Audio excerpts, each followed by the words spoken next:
WhatCulture Gaming Podcast. I'm your host, Scott Tailford, joined by Ash Millman. Hello. And joined by Josh Brown. Hello. Now, The Last of Us 2, we don't know if it's coming this year. We hope dearly that it is. But Little Miss Ash finally played The Last of Us. I finally did. I'm 5 years late to the party, but What a party it is. Literally, what a party it is. That's what I was going to say. Like, I was going to say I've had an amazing time. I've had a very emotionally traumatic time, but it's been a good one. So good emotionally traumatic. Yeah, so we kind of thought we'd break it down. We started talking about The Last of Us again, and like it's one of the greatest games of all time, one of the best stories ever told in video games and everything. And so the only way to make it relevant for a YouTube algorithmic purpose is to talk about Last of Us 2. But we'll get there after we've talked about Last of Us 1 a bit. Josh, when was the last time you played it? About 2 years ago, but I've played it about 5-6 times since it came out. And I actually only played it when the remaster came out for PlayStation 4, so I picked it up then, played through that, played through Left Behind. I think I've played through Left Behind about 3 times.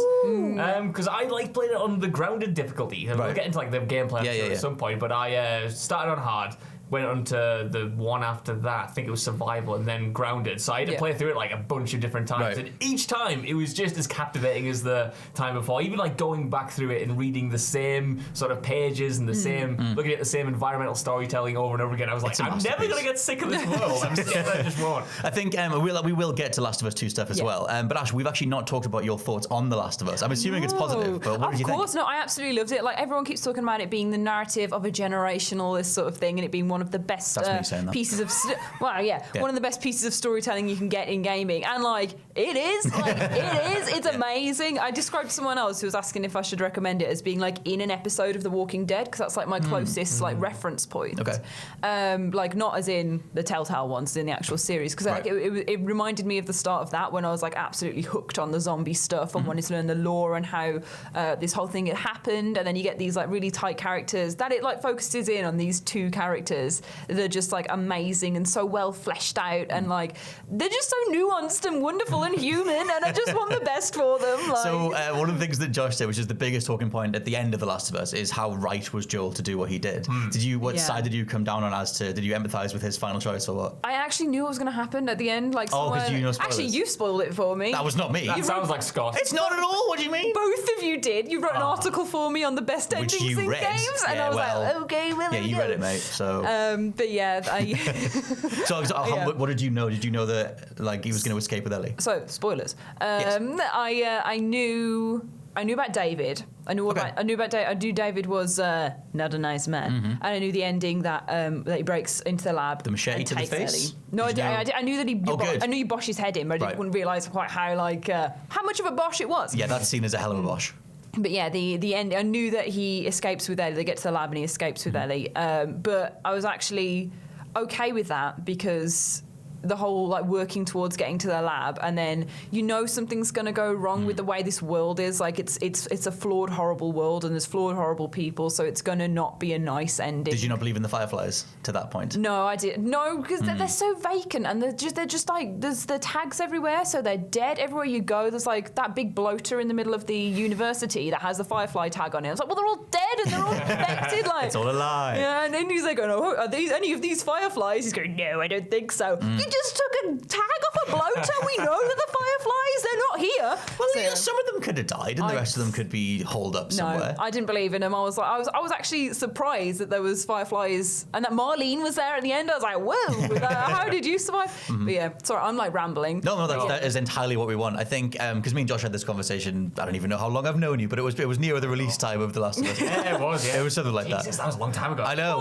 We're old men, mate. And but anyway, and it's like that's the thing. You come out of The Last of Us, and it's got such immaculate character work, and the script is phenomenal. The pacing's brilliant. And I remember when it ended in a pure me fashion. I remember when it ended and it cut to black. Oh, sorry, the bit when Joel's in the car and he tells Ellie like, actually it was a lie. We're never going to save you. And actually no, that's not the way it was going to go. Because it's me and I doubt myself a lot. I thought I must have missed something. I just thought I missed a fundamental scene that explained what was actually going on. And I was like, oh man, it's actually showing me the scene that I'm not ready for, and I've missed everything and whatever. Yeah. And so I still like the ending, the way that it ends on Ellie's expression, but the actual like lead up to that, I just doubted myself too much. And then so realizing that Joel was lying, I was like, you son of a, I bought that. Like, you mother. And so like, I kind of thought, I just totally bought the whole thing. And then so I kind of had this like double-edged sword thing. But in the wider philosophical conversation of like, would you sacrifice the many to save the few?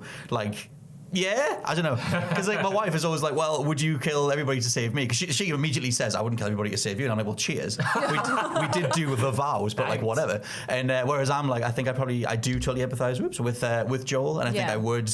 I don't know. Like, what do you guys think about that question? That's the brilliance of the ending, right? Because these characters are, like you said, Ashley, so nuanced. And I did that video on why Joel might be the villain of The Last of Us. Yeah. And that's not me saying that Joel is a bad character or whatever. Joel might be he's a phenomenal character. He's a phenomenal character. And the fact that we're having like these debates at all and people can't decide on whether or not he did the right thing is just so great. I don't know what I would do personally, because if you do dig into like the Firefly stuff, there are like indications that there could be other tests and it might not even work. So you might be sacrificing Ellie for nothing, which you don't want to do. And Joel has finally found this sort of daughter figure to replace Sarah after the beginning, and like in this world that's already gone to hell. I mean, like we are decades into the post-apocalyptic universe at this point, and everything is just terrible. And there is seemingly no going back. And for me, it's sort of about pushing ahead and trying to find the humanity in what's left of it, rather than trying to go back to what's before, because you can't go back to what's before. So that connection between Joel and Ellie is so special and ultimately worth saving, in my opinion. What do you guys think of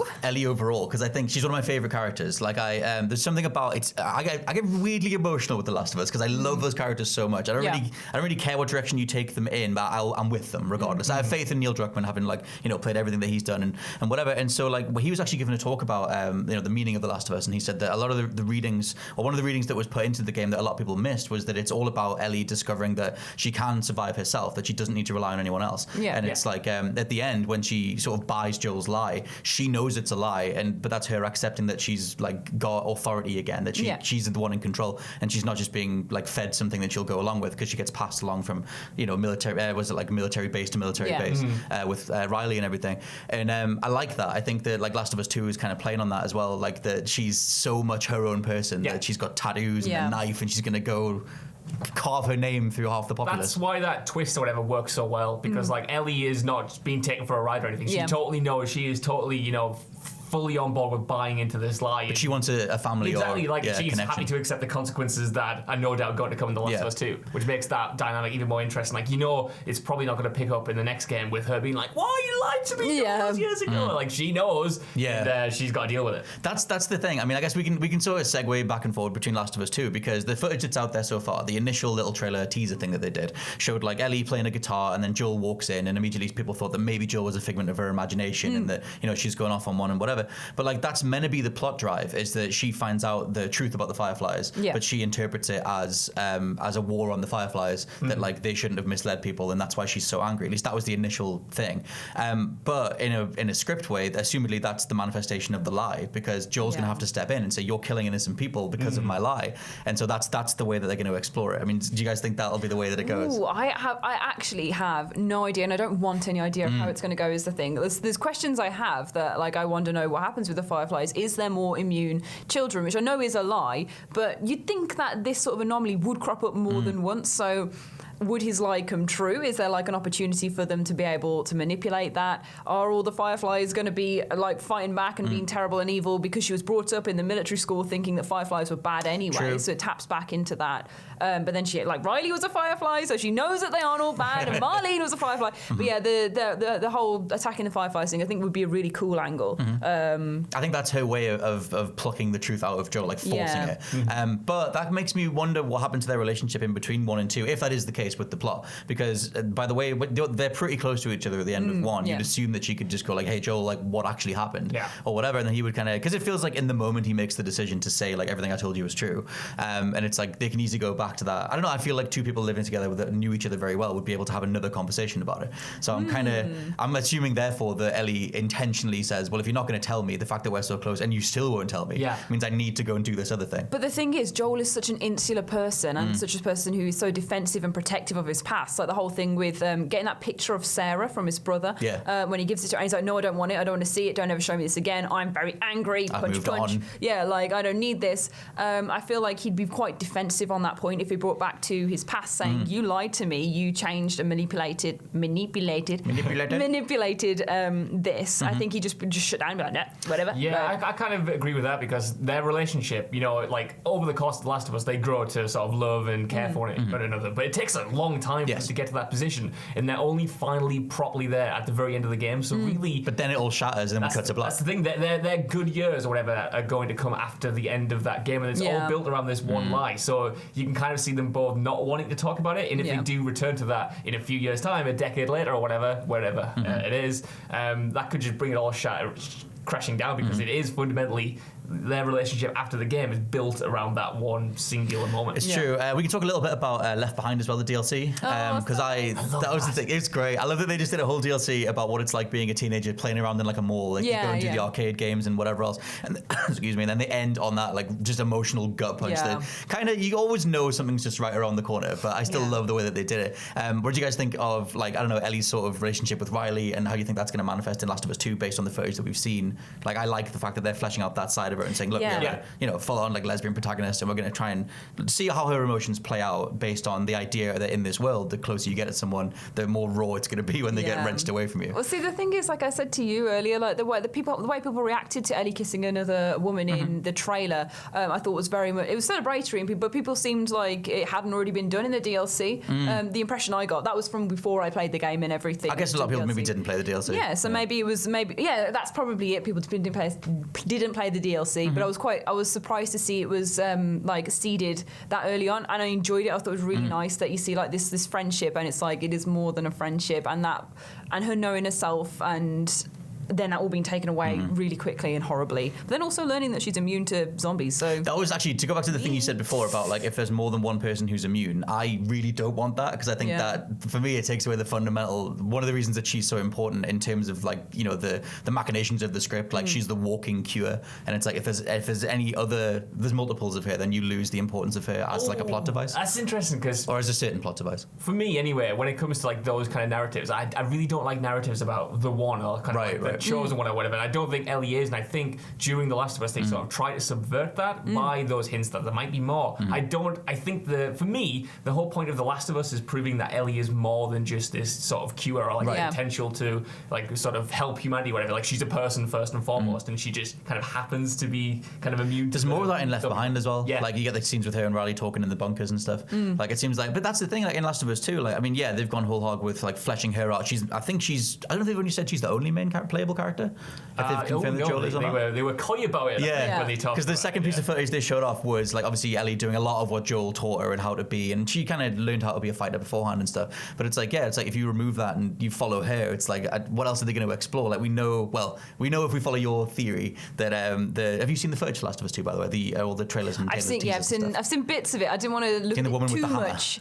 There's I've seen a bit where the guy gets when the guy gets hung up. That one. So like the woman that's getting hung up assumedly is Ellie's mum, because that's like another like plot thing. I thought she was gone. I thought she was. Well, Marlene told us. Well, but then Marlene would say that to keep Ellie to do what she needs for the sake of the but Fireflies. She didn't know that she was immune when she was a kid, because only when she got bitten that they found out. So she. But then she was. But that's the thing. If she was born immune, then. Oh my God! How would they know?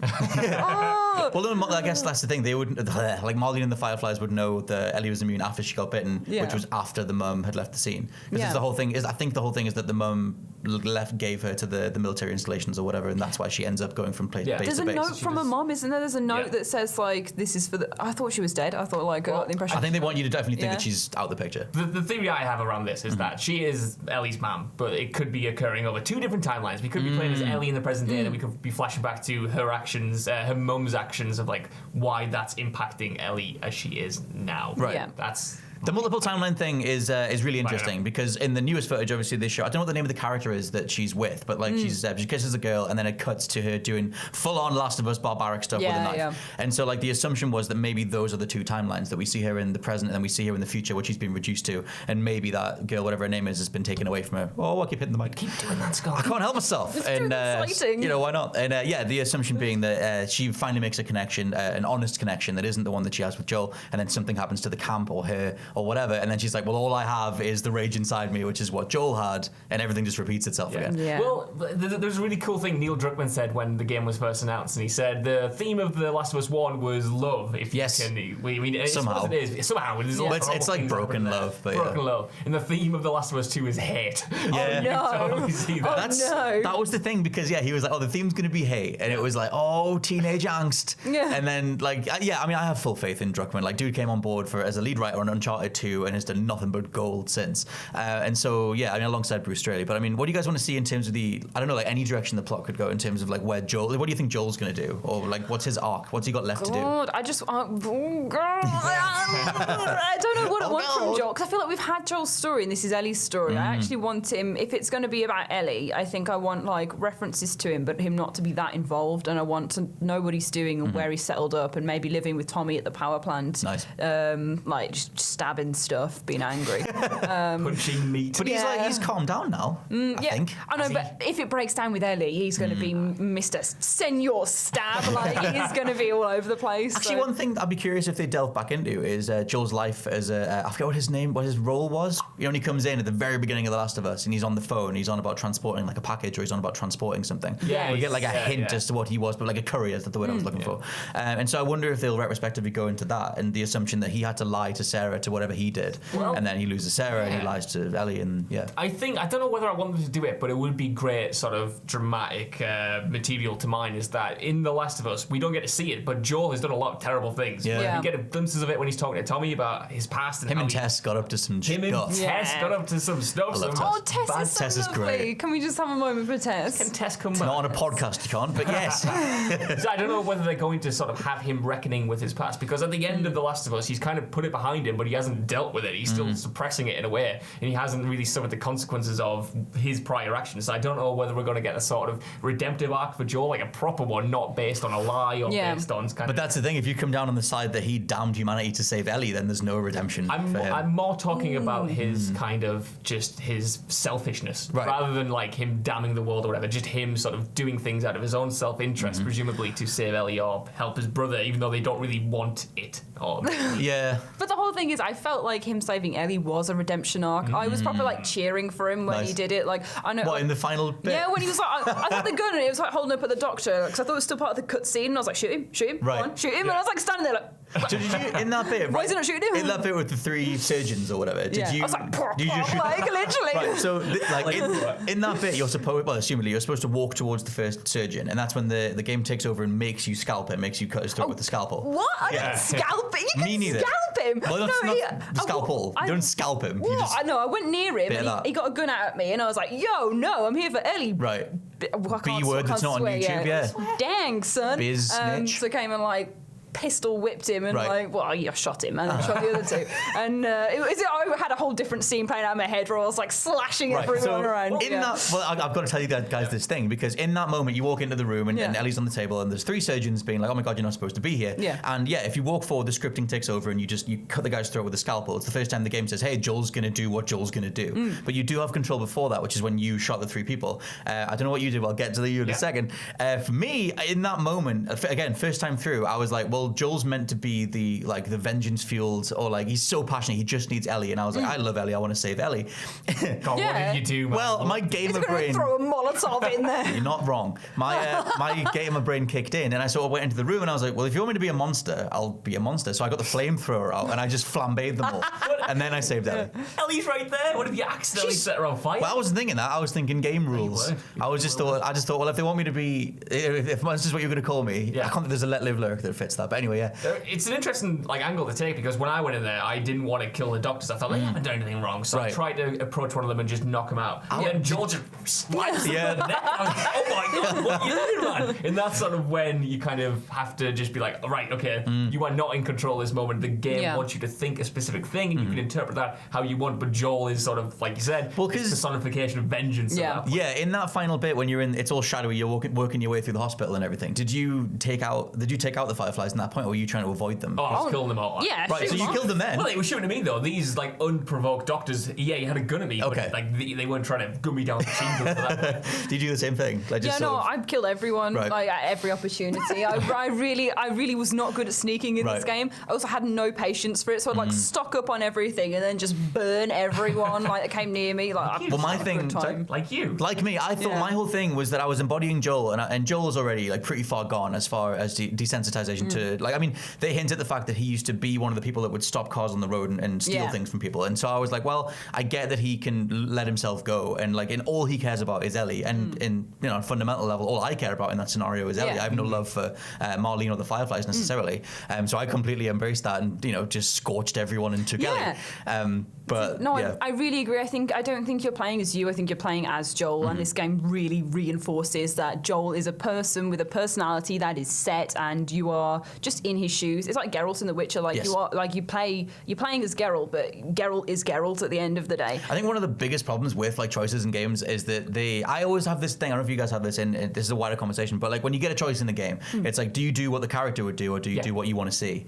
And I always try and do what the character would do, but then I'm like, oh, but that's a really cool. I get to shoot their head off if I do that, or whatever. Like in Mass Effect 2, you can like hit the button and kick the guy out the window, which like my what do you call positive shepherd guy wouldn't do. Oh, that. were you doing Paragon? Yeah, Paragon. Sorry, I've always renegaded that game. So much sense, Ash. Of course you were. Literally, all my crewmates. Renegade's a hilarious run. Yeah, all of my crewmates Paragon. Everyone else Renegade. Like. That's the thing, and then I mean that's part of like a wider thing. And what I was going to say is I'm glad they didn't do that in The Last of Us. I think one of the reasons that it lands is that they lead you down a path. They have him in cutscenes. They have Joel be so established. So the one time they have 3 surgeons ahead of you, your like potential surrogate daughter, whatever, right there, and they go, "What do you want to do?" You have to kill them. Yeah. So Well, that's interesting you should say that, because I was researching that other video I did and why I kind of went down the path of Joel being. Which the other villain. video to plug it? I think it's why Joel is really the villain of The Last of Us. I think that's what it's called. Yes. I found out through some interviews that originally it was going to be a choice. And, like, they were going to give you like the option of either killing them or just like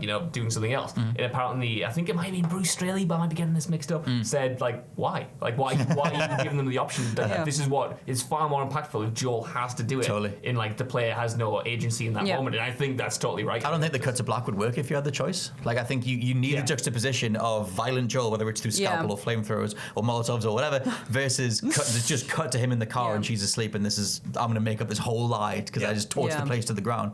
I think that's one of the best things that works. But like I said, if you come down on the side of Joel is the bad guy, then I wonder how much they have to put him to the back of Last of Us 2 and just focus on his ramifications and Ellie. Ooh, that's so true. Yeah, because of all the people that go, "Oh, he's bad." He's not bad. He's just a man living his life. He's all of us. Apocalypse. Like no, the all of us. I do think him saving Ellie was his redemption arc, because it was him learning that there's things bigger than him out there. He still chose it for himself. But what about the bit where he just executes Marlene in the head? She'd come after him, man. She was annoying. That's his reason. She was annoying. Like she was annoying. Yeah, she's on the floor going, "Do kill me." I was like, "Yeah, shut up, Firefly lady." Like, you've had enough of that. Games have changed you. Yeah, literally. This game, honestly, all that matters is Ellie and keeping her safe. Marlene can lie to her, shoot people, do whatever you need to do. Yeah. I mean, one of the things that you were talking about in terms of the gameplay of Last of Us 2 as well is how Naughty Dog have kind of changed. Like, The Last of Us was one of the first times that we saw them try their like wide linear thing, like wider levels that still have a defined sort of like thorough path, like a forward momentum.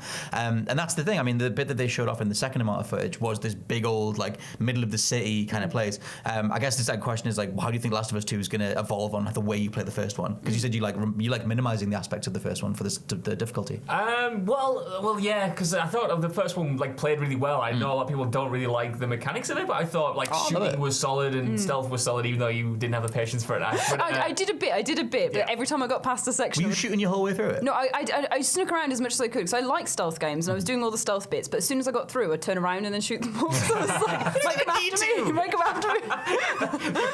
You were ending Joel at the very beginning. You were like the full scalpel version. There's no character development there. He started out just killing everyone, ended killing. To be fair, the thing that I absolutely love doing The Last of Us is you get a brick, a bottle, whatever, and you run to them because you can do that thing where you run, smash them over the face, and you run up and go with the baseball bat. Most satisfying things ever. You run up to them, throw a brick at them, and then. Have you tried standing on their face, mate, when they get on the floor? When they spot you and you're like, "Ooh, shut up!" Yeah, whatever. You could do that in Resident Evil 2, which I'm now playing through. But yeah, nice bit of head squishing in that game. Big fan. Big fan. Were you making a point then, Josh? Remember. I feel like you were. By violence. I don't know. We're talking about Naughty Dog's game levels and I think based off their past games, based off The Last of Us, based off Uncharted 4, based off The Lost Legacy in particular, I think they're going to push ahead on this wide linear thing, and I think that suits The Last of Us perhaps not potentially more than Uncharted. I went back on my own point there, but it does suit The Last of Us in the way you sort of maneuver around these environments and sort of plan your stealth routes or plan your action routes through them. I think it makes more sense, and it also helps making the world feel either lived in or empty. Like there is a sense of when you're exploring the neighborhoods in The Last of Us 1, not only is it great, so desolate. Yeah. Not only is it great from like a gameplay perspective because you have all these options, but it really drives home the fact that this is a dead world in like this humanity between you and Ellie when you're having like good crack around the neighborhood. Like that's worth preserving because everything else is dead. That must have been something that they went back and forward on so much in development. Like how much do you put back on the amount of enemies so you can facilitate the character arcs? Like, that's the thing I love the most is that you get just enough combat. Like I honestly think The Last of Us is perfect. Like I don't have any problems with it whatsoever. And that's the thing. They've been showing off like these combat possibilities and how every area is kind of like this combat puzzle, and that's what they've been exploring in Uncharted. How did you find the combat in Last of Us? Like, was there anything that you yearned for? I really liked it. I liked the limitedness of your bullets as well. So you had like a real short supply of bullets because like I was there like popping them off everywhere. Of course you were. So I obviously came into trouble a couple of times. I was like, I've got no bullets. I'm really low on all my supplies because I keep cranking out Molotovs. Like I actually need to like play the game how it wants me to play it as well. So then I'd have to like change my tactics and stuff. And I thought that was really clever and nice way of doing it because it like changes your difficulty and all that sort of thing as you get through the different scenarios. And there was lots of times that I found it quite hard and had to come back and then reassess my paths and stuff. I just think it was perfect. I think it was just the right level of difficulty. And like you say, the right level of amount of combat versus amount of stealth versus amount of like chatting and looking at things and stroking giraffes and all that nice stuff. The giraffe moment. Do we think Last of Us 2 will have a giraffe moment? Yes. Because that's a hell of a thing. How would you replicate it though? How do you replicate it without it being too full on? Although Lost Legacy did it beautifully with the elephants, which I'd recommend. That game's elephant scene is absolutely adorable. Just the zoo animals, man. That's they totally did it, like very wink and nod in Lost Legacy. If you haven't played Uncharted Lost Legacy, it's phenomenal. But there's one bit where you just go through a cave and you just like come out, the camera like pans up. It's like, we're just with a bunch of elephants now. Do you want to go and stroke them like you did in The Last of Us? And it's really, really good. But yeah, the one thing that I can't remember if you could do it in the first Last of Us, but could you retrieve arrows after you fire them at dudes? Yeah. Because that should be a thing that's in all games, is what I'm saying. I've got to make a claim here. Go on. The sort of bow and arrow mechanic in The Last of Us is the best bow and arrow mechanic in any game. It's better than Tomb Raider. It's better than Far Cry. The way you can get a little arc on that big. I know, yeah. There's something about like there's something about the physics of it that are so satisfying, especially if you catch a guy when he's running. It's so satisfying. And like, there must be a way that the game is sort of helping me out. No, we did that. Cool, but we did that. Feel cool every single time. We did that entire thing. It's on me. We did. Okay, then. So you guys let us know what you think down in the comments below. Are you looking forward to The Last of Us 2? Have we finished? We finished. We had such a good band. Half an hour's flown by, but we'll catch you guys next time. Yes, I've been Scott, the host for the WhatCulture Gaming Podcast, joined by Ash. Hello and goodbye. And joined by Josh. Hello and goodbye. I guess I don't just repeat the thing the guest says every single time. Why not? Make me go first next time. Bye.